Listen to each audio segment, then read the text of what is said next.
to know something about kids, okay, regardless of how they behave and act, if you want them to become their best, you need to condition in positive reinforcement for the behaviors that you want, not condition in negative reinforcement for the behaviors you don't want. Because all that does is, if you only ever reinforce the negative behaviors you don't want me to do, that is all I focus on. And it's so funny, because, you know, coming into the next area, self-belief, like, growing up, like, as a young adult, I was so high-strung and anxious all the time because I never had cultivated self-belief in myself. Even though, you know, I put in 180% effort until I'd mastered anything I did, I never felt good about myself for the skills and the abilities that I had learned through life, because I had never had anyone sort of build that belief within me. And it's so funny because, you know, teaching myself when I was between the ages of 16 and 24 self-belief, well, society led me to believe that self-belief was rooted in your ego, of how great you are, of how amazing you are. So, like, I focused on my ego and building my ego, which led me to become, like, for example, like, you know, the only male role model I had pretty much growing up was my grandfather, who was highly egotistical and highly narcissistic. So that's, you know, how I thought you had to be a man, was if someone said something wrong, you berate them for being stupid. You belittle people to show them how much better than them you are.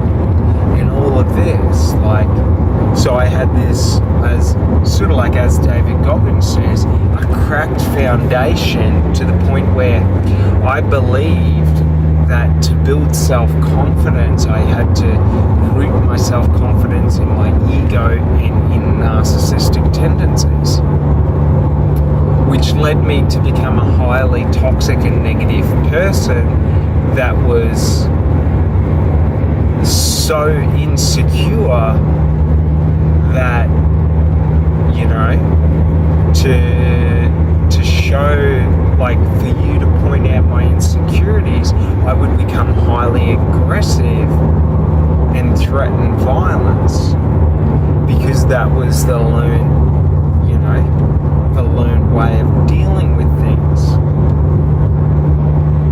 And it's, you know, for me, like,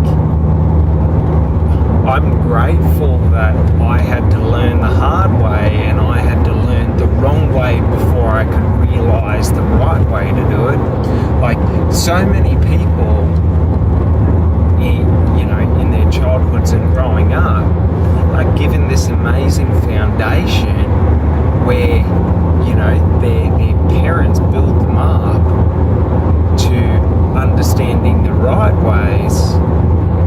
Like, I would never change my childhood, because, like, learning the wrong way and realizing that it was wrong forced me to have to go out there and figure it out for myself.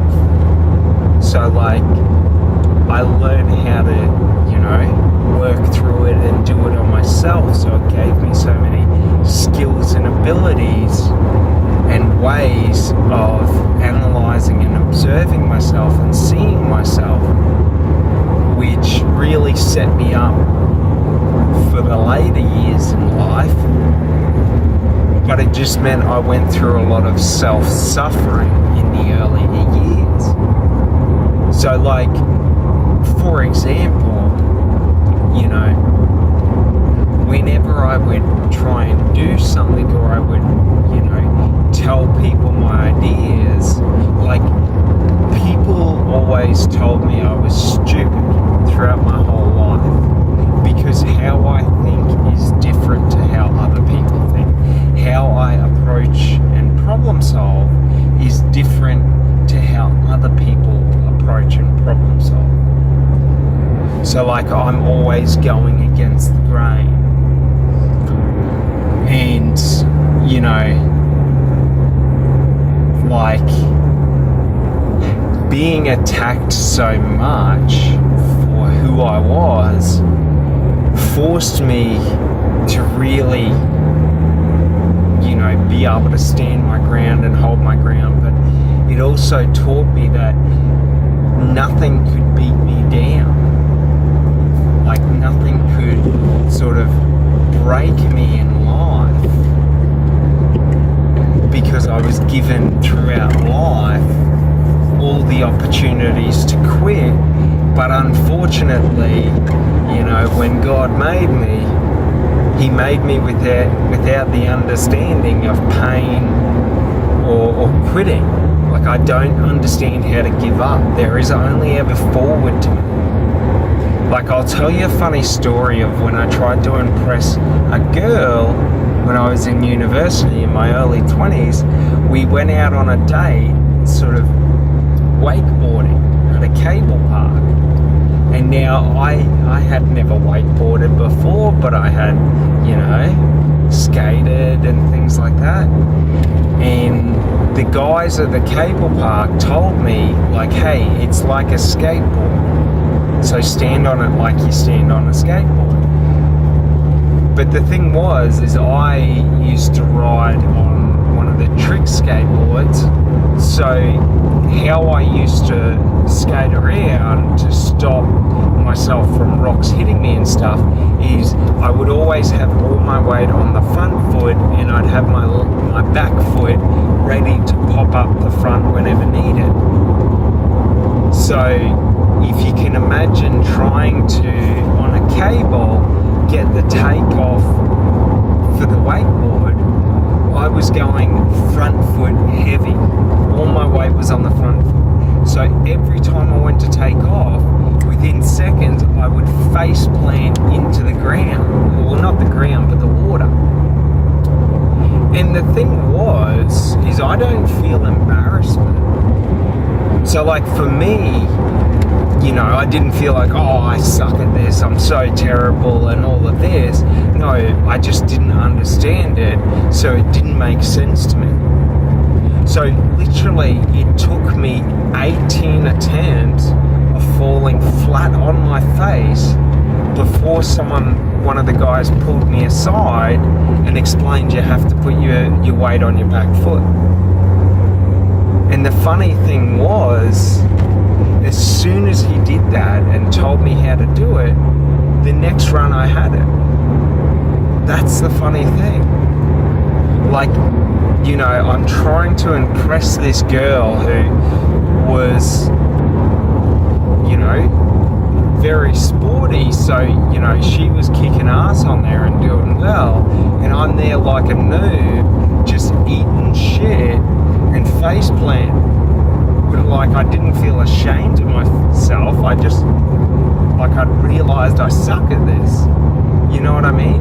But like, I don't understand. Like, it doesn't make sense for me to quit, because like, for me, I've realized throughout life that like, succeeding in anything is just on the other side of understanding what I need to do to succeed.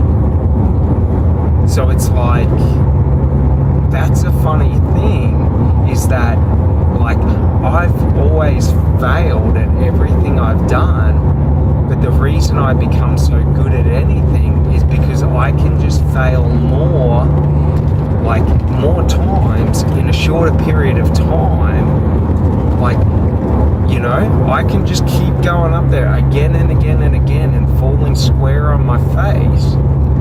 And like, it just becomes an obsession to understand. Because like, I'm not like throughout my life when I've tried to impress people, I fail at everything. So if I did things to impress people, I always knew I was going to fail because I was doing something that I had never done before. So I had no past experience or any past understanding to lean back onto. So it's sort of like, for me, I've always liked learning on my own in private because it allows me to really observe and understand and do it at my own pace. But the funny thing is, once I understand, then I become obsessed. So like, it's just one of those things that, like, to a degree, I've always had this internal self-belief, but I never valued it because other people didn't value it.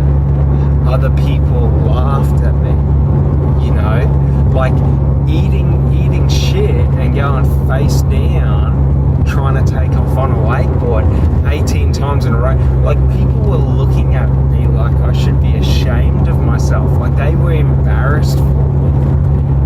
And like, I didn't really notice because like, yeah, of course I suck. I've never done this before. Like, it would be egotistical for me to think that I would be amazing at it straight away. But the funny thing was, as soon as I had that understanding, you can't take that away from me. You know what I mean? So like, throughout my working career, I've had about 60 or 70 different jobs because I like the process of learning. I like that uncomfortable feeling of eating shit and failing. Like, the harder and the more I fail in a shorter period of time, the more drive I get to understand it. Like, every time you punch me in the face, I come back with more energy. Like, that's the funny thing. Like, so, and really, I have no concept of pain. Like, I feel pain and it hurts, but I don't understand how it hurts in comparison to other people. So I always assume the worst pain I feel, like, is nothing. Like, I assume other people have gone through more pain. And there's many reasons for that. When preparing for the military, you've got to sort of prepare yourself to, in combat, you might have a limb blown off.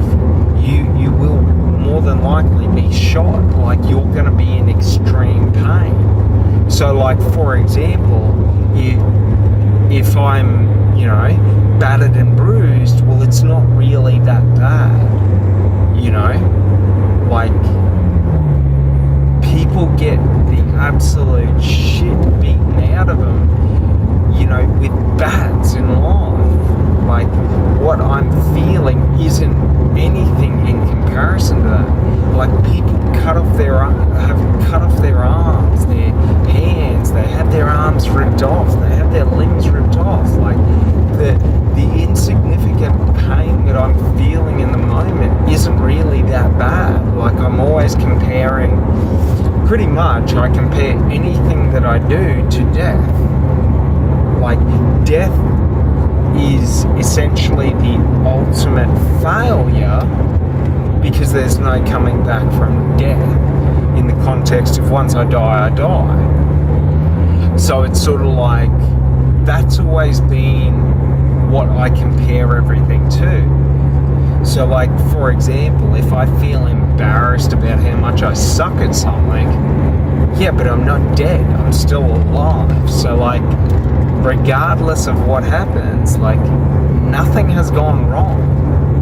You know what I mean? Like, it's not that bad, this emotional feeling that I'm feeling.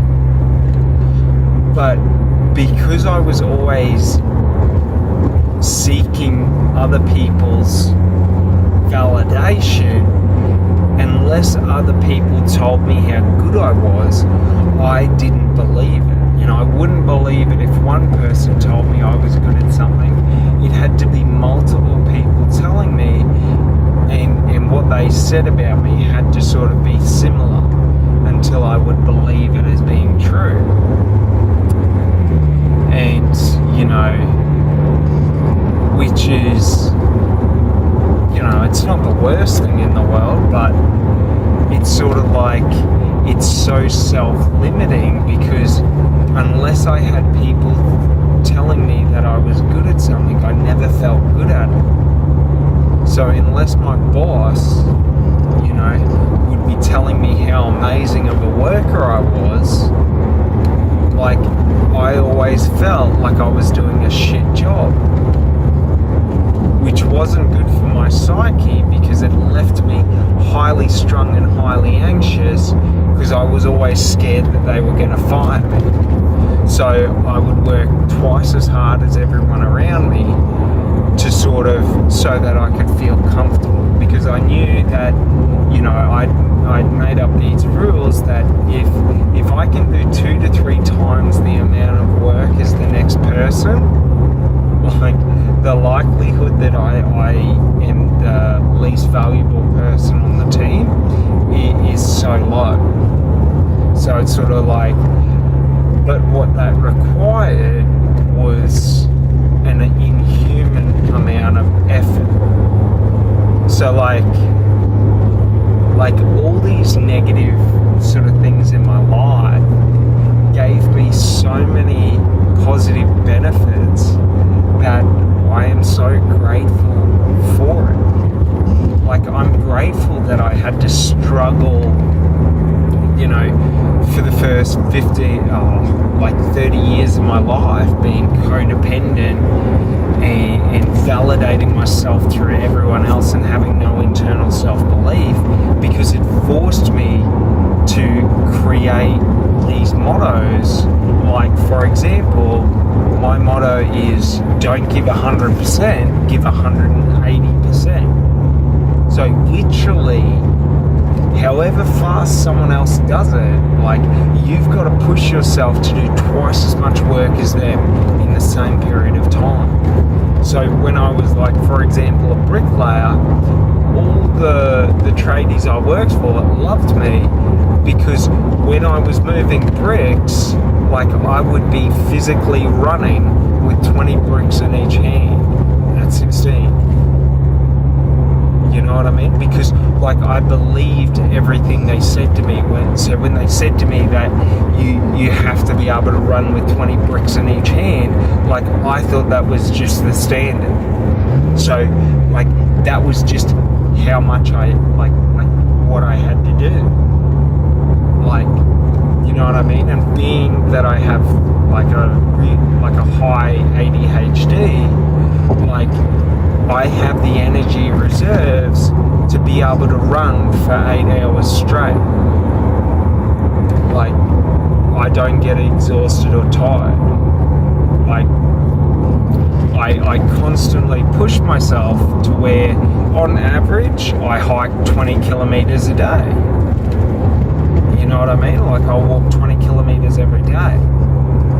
The longest distance I will typically go in any day that I've done is between 45 and 50 kilometers.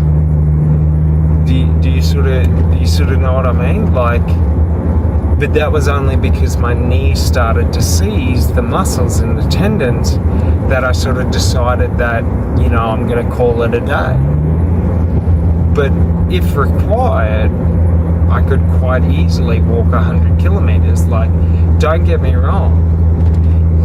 Like, by the end of it, like, I am not going to be having a good time. I'm going to be in extreme pain, but, like, the only way is forward. Like, I only know forward. Like, I would never, like, give up and just sit down and stop.